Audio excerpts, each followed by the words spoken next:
Hello बच्चों, चलिए प्रश्न को देखते हैं। प्रश्न है, आकृति में यदि त्रिभुज ए बी ई सर्वांग समत्रिभुज ए सी डी है तो दर्शाइए कि त्रिभुज ए डी ई समरूप त्रिभुज ए बी सी है।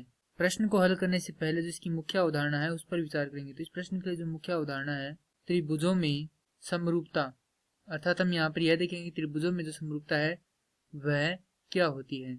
किन्हीं दो त्रिभुजों में या दो त्रिभुजों के संगत कोण व भुजाओं संगत भुजाओं का अनुपात बराबर हो तो वे समरूप त्रिभुज होते हैं और उनका यह गुण समरूपता कहलाता है। अब चलिए दिया गया है त्रिभुज ए बी ई सर्वांग समत्रिभुज ए सी, अर्थात एक तो ये त्रिभुज और दूसरा ये त्रिभुज क्या है, सर्वांग सम है।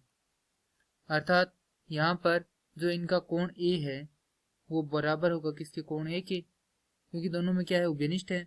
दूसरी बात कि ये जो ए ई भुजा है वह किसके बराबर है, ए डी के बराबर है। तो यहाँ से लिखेंगे ए ई बराबर है ए डी, और जो ए बी है वो किसके बराबर है, ए सी के बराबर है। ए बी बराबर है ए सी।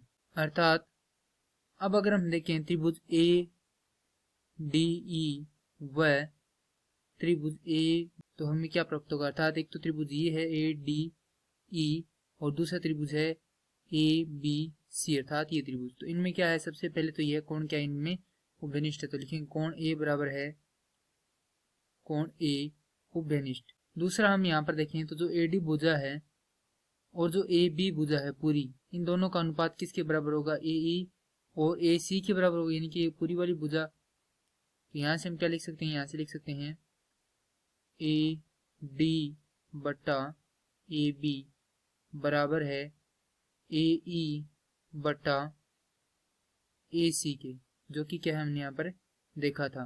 तो यहाँ से हम लिख सकते हैं भुजा कोण भुजा नियम से त्रिभुज ए डी ई समरूप त्रिभुज। अब देखिए समरूप त्रिभुज में यह नियम होता है कि उसकी संगत भुजाओं और जो संगत कोण उनका अनुपात क्या रहता है, बराबर रहता है। तो ए की संगत कोण कौन सा है, ए है। डी के संगत कौन सा है, बी है। और कोण ई की संगत कौन सा है, ये सी कोण है। तो यहाँ पर लिखेंगे सी, अर्थात यहाँ से प्राप्त होगा त्रिभुज ए डी ई समरूप त्रिभुज ए बी सी, जो कि क्या करना था, हमें सिद्ध करना था। और ये क्या हमारे प्रश्न का उत्तर है। मैं आशा करता हूँ कि यह प्रश्न आपको समझ में आया होगा। धन्यवाद।